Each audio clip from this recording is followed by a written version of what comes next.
कि मोदी जी आपकी तानाशाही तो अब चलने वाली नहीं, और 24 में आप कान खोल कर सुन लीजिएगा, आपने हमारे 142 से ज्यादा सांसदों को निकाले हैं, सब्र रखिएगा आपके 303 सांसदों को भी निकाल देंगे। भारतीय जनता पार्टी से जो सवाल पूछ लेता है, अगर अनुराग ओझा पूछ ले तो इसे पाकिस्तानी, अगर कोई सेना का पूछ ले तो नक्सलवादी, अगर कोई मुसलमान पूछ ले तो उसे आतंकवादी, अगर कोई सिख पूछ ले तो उसे खालिस्तानी। भारतीय जनता पार्टी में साहब तो सवाल भी पूछने का अधिकार नहीं रहा। जो संसद में चुने हुए प्रतिनिधि होते हैं वो अगर सवाल पूछ लेते हैं तो उनको सदन से बाहर निकाला जाता है। देश में बेरोजगारी इतनी हो रही है, इतनी हो रही है, और प्रधानमंत्री नरेंद्र मोदी उसका जवाब नहीं देना चाहते। मेरे से बड़ा हिंदू है कोई? मेरे से बड़ा ब्राह्मण है? मैं विवेक शर्मा चैलेंज करता हूँ। 360 सीटें जीतने जा रहे हैं, चैलेंज के साथ कह रहा हूँ।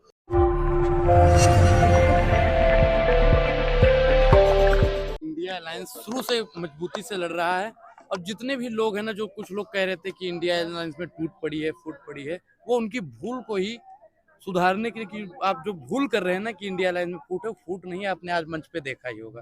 भारतीय जनता पार्टी इतनी तानाशाही पे उतर आई है, इतनी तानाशाही पे उतर आई है, इतनी तानाशाही पे उतर आई है कि अब उस सदन में जवाब देना उचित नहीं समझती है।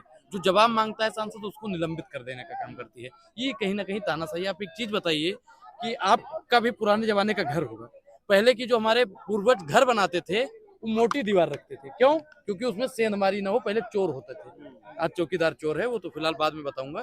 तो आज का जो संसद भवन है, नया संसद भवन है, आधुनिक भारत का संसद भवन है, जो प्रधानमंत्री नरेंद्र मोदी जी ने बनाया है।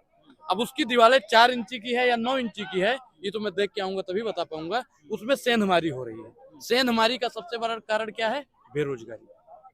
देश में बेरोजगारी इतनी हो रही है, इतनी हो रही है, और प्रधानमंत्री नरेंद्र मोदी उसका जवाब नहीं देना चाहते हैं। वो तो कह रहे लोकतंत्र मजबूत हो रहा है। लोकतंत्र कितना मजबूत है आप जानते हैं, बस आप कह नहीं पाते हैं, क्योंकि आप कह देंगे तो हिरोन जोशी आपको जो फंड देना चाहते हैं वो नहीं देंगे। सुनिए, बेरोजगारी दर इतना भारत में बढ़ गया है, 26% से ऊपर भी बेरोजगारी। अब बताइए, मोदी जी ने कहा था कि 2 करोड़ रोजगार हर साल देंगे, 10 साल में 10 करोड़ रोजगार हो जाता। शायद अनुराग ओझा किसी रोजगार के पात्र होता, लेकिन आप लोग पत्रकार के बंधु जितने हो कह देंगे कि आप ठेला लगाओ, पकौड़ा बेचना भी रोजगार है। मैं वो पकौड़ा बेचना चाहता हूं, लेकिन मैं जैसा वाला पकौड़ा बेचने में माहिर हूं। मैं भी पकौड़ा बेचना चाहता हूं, लेकिन पंकज सिंह की तरह पकौड़ा बेचना चाहता हूं। बेचना है मुझे पकौड़ा, लेकिन मैं पीयूष गोयल की तरह पकौड़ा बेचना चाहता हूं।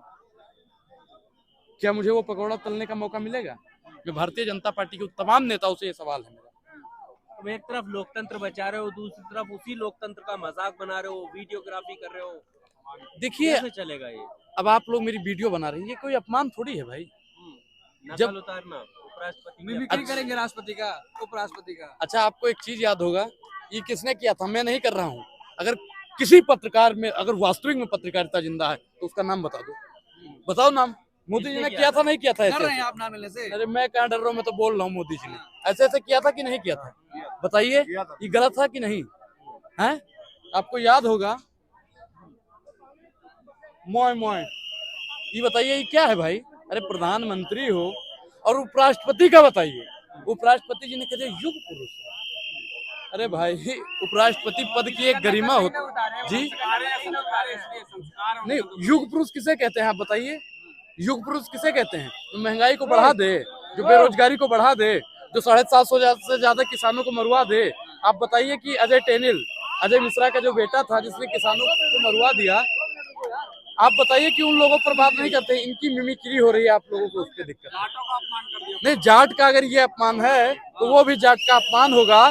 जब महिला पहलवान यहीं पे जंतर मंतर पर बैठी थी और भारतीय जनता पार्टी ने कुछ नहीं किया, क्या वो किसानों का अपमान नहीं था? वो जाटों का अपमान नहीं था? जब किसान धरने पर बैठे थे और भारतीय जनता पार्टी वाला क्या कह रहा था, ये खालिस्तानी है, ये नक्सलवादी है, पाकिस्तानी वाली है? बताइए, जाटों का अपमान तब नहीं था जब उनके ऊपर गाड़ियां चढ़ा दी गई थी।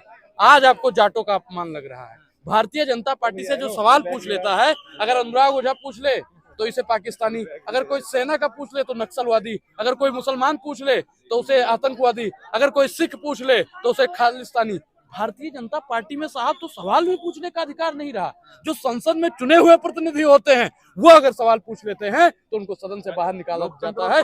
और मोदी जी, आप सब्र कीजिएगा। और मैं तमाम मीडिया के बंधुओं के माध्यम से कहना चाहता हूं कि मोदी जी आपकी तानाशाही तो अब चलने वाली नहीं, और 24 में आप कान खोल कर सुन लीजिएगा, आपने हमारे 142 से ज्यादा सांसदों को निकाले हैं, सबर रखिएगा, आपके 303 सांसदों को भी निकाल देंगे। 24 में इसका असर पड़ेगा। जी अरे भैया मैंने क्या बोला सर, मैंने क्या बोला, 303 सांसदों को क्यों निकालेंगे? 24 में हमारी सरकार बनेगी और सरकारें बदलेंगी, सरकारें बदलेंगी, हवा का रुख बदलेगा। हवा का रूप बदलेगा। मैं बिल्कुल, हवा कुछ ऐसी चली कि बिखर गए होते, हवा कुछ ऐसी चली कि बिखर गए होते, खूनों में रंग ना होता तो मर गए होते। भारतीय जनता पार्टी की तानाशाही से लड़ने के लिए हम लोग लड़ते रहेंगे। आप 142 को निकालो, ये देश की 142 करोड़ जनसंख्या। ठीक है, क्या आप क्या कहना चाहते हैं? मैं ये कहना चाहता हूँ, इंडिया अलायंस 361 सीट जीतने जा रहा है। 361 361 पूरा सुपड़ा साफ कर देंगे मोदी का, बिल्कुल मुद्दों पे, बेरोजगारी पे, हाँ? राम मंदिर सारी नहीं प्राइवेट। गिरेगा? राम मंदिर क्या, इनका कौन सा कार सेवकों का कौन सा इन्होंने फोटो लगवाया, कौन सा शहीदों को उनको मोदी जी नहीं तो बनवा अरे ये तो थे, पैदा भी नहीं हुए थे मोदी जब कार सेवा चली थी, जब राम मंदिर बना था। इन राजीव गांधी ने ताला खुलवाया। हाँ। वो कार आप सेवकों विरोध में कितनी लड़ बार रहे याद थे। करते हैं उन कार सेवकों को, ये बताओ कितनी मूर्ति बनाई उन्होंने कार सेवकों की। वाल्मीकि मंदिर क्यों नहीं बनाया? मैं ये कहना चाहता हूँ, मैं मेरे से बड़ा हिंदू है कोई, मेरे से बड़ा ब्राह्मण है? मैं विवेक शर्मा चैलेंज करता हूँ, तुमने श्रद्धांजलि दी, उनके बुत बनाने चाहिए राम मंदिर में, उनके बुत बनाने चाहिए जो शहीद हुए। सर कहाँ है वो?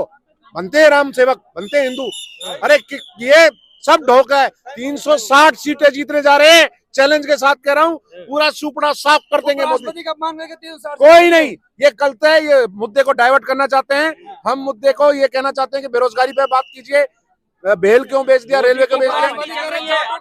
कोई अपमान नहीं है, कोई अपमान नहीं है। जाट वोट बैंक सीधा सीधा जयंत चौधरी और कांग्रेस को जा रहा है। मोदी की गारंटी चल रही है, मोदी की। राहुल गांधी को वोट दे रहे हैं जाट, अभी पंचायत होगी बहुत बड़ी। मोदी की गारंटी चल रही है। कोई गारंटी नहीं है, खत्म है गारंटी। ये झोला उठाओ और हिमालय भेज देंगे।